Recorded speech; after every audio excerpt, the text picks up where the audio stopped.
Seja muito bem-vindo ao Motor Insider. Hoje vamos mergulhar em um dos fenômenos mais intrigantes e, às vezes, frustrantes da indústria automobilística brasileira. Por que carros que vencem todos os comparativos ganham prêmios de carro do ano e são venerados por jornalistas especializados simplesmente mofam nas prateleiras das concessionárias? Existe uma distância abissal entre o que um entusiasta valoriza e o que o consumidor médio decide comprar com o suado dinheiro dele. Um carro ser sucesso de crítica não resulta necessariamente em um sucesso de vendas. Na verdade, alguns dos automóveis mais elogiados da última década foram retumbantes fracassos comerciais a ponto de traumatizarem suas fabricantes. Prepare-se, pois hoje vamos analisar os bastidores, a mecânica e os erros estratégicos que enterraram 5 modelos que tinham tudo para ser líderes, mas acabaram saindo de linha pela porta dos fundos. Abrimos nossa lista com um caso que ainda dói no peito dos entusiastas de sedãs médios: o Renault Fluence. Para entender o tamanho do fracasso, precisamos voltar ao contexto do lançamento. A Renault vinha do Megane, que tinha um design ousado, mas uma eletrônica problemática. Com o Fluence, a marca mudou a estratégia. Eles trouxeram um carro de projeto coreano com alma japonesa, utilizando a plataforma e a mecânica do Nissan Sentra, o que garantia uma confiabilidade que a Renault nunca teve no Brasil. O acabamento era primoroso, com materiais emborrachados, teto solar, 6 airbags e um sistema de navegação que era referência na época. Nos comparativos da imprensa, o Fluence batia o Toyota Corolla em quase tudo. Era mais confortável, mais equipado e muito mais moderno. No entanto, o consumidor brasileiro, traumatizado com a desvalorização dos franceses, ignorou o DNA japonês do Fluence. As vendas foram tão pífias que a Renault, após anos de vitórias em revistas, mas derrotas nas lojas, decidiu simplesmente abandonar o segmento de sedãs médios no Brasil. O Fluence virou um fantasma, uma lembrança de que oferecer o melhor produto nem sempre é suficiente para vencer o preconceito de uma marca. Em seguida, falamos de uma categoria que respira por aparelhos: as peruas. E nenhuma delas foi tão elogiada quanto a Volkswagen Golf Variant. Se você perguntar a qualquer jornalista automotivo especializado qual é o carro ideal, 10 em cada 10 dirão que é uma Variant. Ela trazia todo o refinamento da 7ª geração do Golf, que foi um marco de engenharia, com uma plataforma MQB impecável, suspensão multilink na traseira e um porta-malas que humilhava qualquer SUV da época. Dirigir uma Golf Variant era uma experiência de precisão alemã.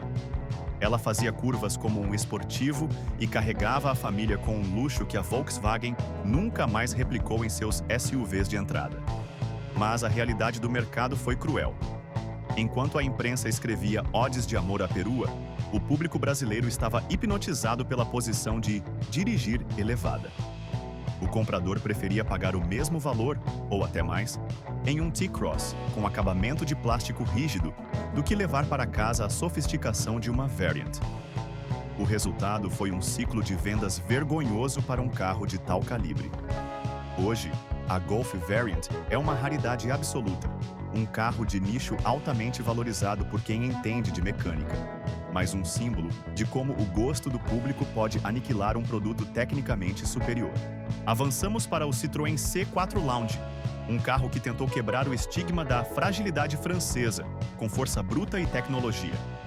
No auge dos sedãs médios, enquanto Honda Civic e Toyota Corolla ainda utilizavam motores 2.0 aspirados que gritavam para entregar torque, a Citroën apresentou o motor 1.6 THP Turbo, desenvolvido em parceria com a BMW.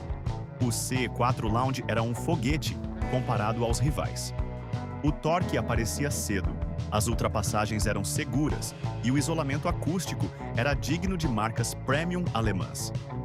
Ele vencia comparativos de performance e custo-benefício com facilidade.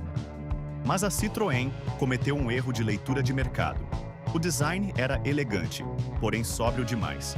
E o fantasma do pós-venda das gerações anteriores do C4 Palace ainda assombrava os pátios das lojas. O resultado?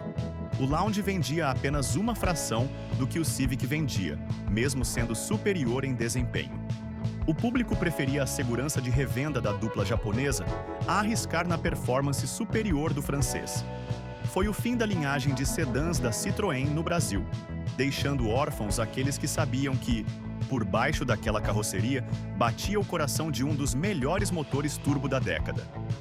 O quarto nome da nossa lista é o Hyundai HB20X. Aqui, o fracasso não foi por falta de qualidade, mas por uma crise de identidade da própria Hyundai. O HB20 padrão era, e ainda é, um fenômeno absoluto de vendas. Mas seu irmão aventureiro nunca encontrou seu lugar ao sol. A marca parecia usar o HB20X como um laboratório de testes bizarros. Quando o modelo chegou à polêmica segunda geração, conhecida como Geração Bagre, a Hyundai inexplicavelmente manteve o motor 1,6 aspirado no Aventureiro, enquanto as versões de topo do HB20 comum já ostentavam o moderno 1,0 turbo com injeção direta. Sem contar que a diferença de preço para o HB20 normal era injustificável para o que o carro entregava. A própria rede de concessionárias parecia esquecer do carro. No fim, o HB20X tornou-se um figurante de luxo, um carro que a crítica elogiava pela suspensão elevada e robustez, mas que o público via como um HB20 de bota, caro demais. Ele saiu de linha silenciosamente, provando que até marcas de sucesso podem errar feio quando não dão a atenção devida a um subproduto. Por fim, encerramos com o Toyota Etios. Este talvez seja o carro mais contraditório da história do Brasil. O Etios era, sem dúvida, um dos melhores carros para se dirigir no segmento de entrada. Ele era econômico, tinha um câmbio preciso, uma direção elétrica levíssima e a confiabilidade inquebrável da Toyota. A imprensa especializada cansou de dizer: esqueça o visual, o carro é brilhante. Mas o ser humano compra com os olhos, e o Etios era, para dizer o mínimo, desprovido de qualquer inspiração estética.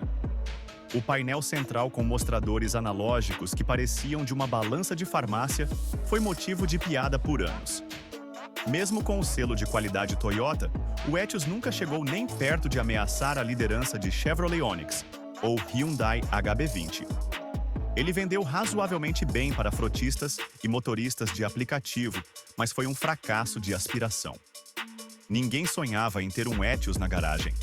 Ele era o carro racional levado ao extremo, e o mercado brasileiro provou que, se o carro não tiver um pingo de tempero visual, nem mesmo a mecânica mais robusta do mundo o salvará de ser um eterno segundo escalão. Ao analisarmos esses 5 modelos, fica claro que o mercado automotivo é movido por mais do que cavalaria e torque. Envolve status, valor de revenda, design e, acima de tudo, a confiança que a marca constrói ao longo de décadas. O cemitério dos bons carros está cheio de modelos que eram melhores que seus rivais, mas que falharam na hora de entender a alma do consumidor brasileiro. Qual desses modelos você teria hoje na sua garagem? Você concorda que eles foram injustiçados ou o mercado estava certo em deixá-los de lado?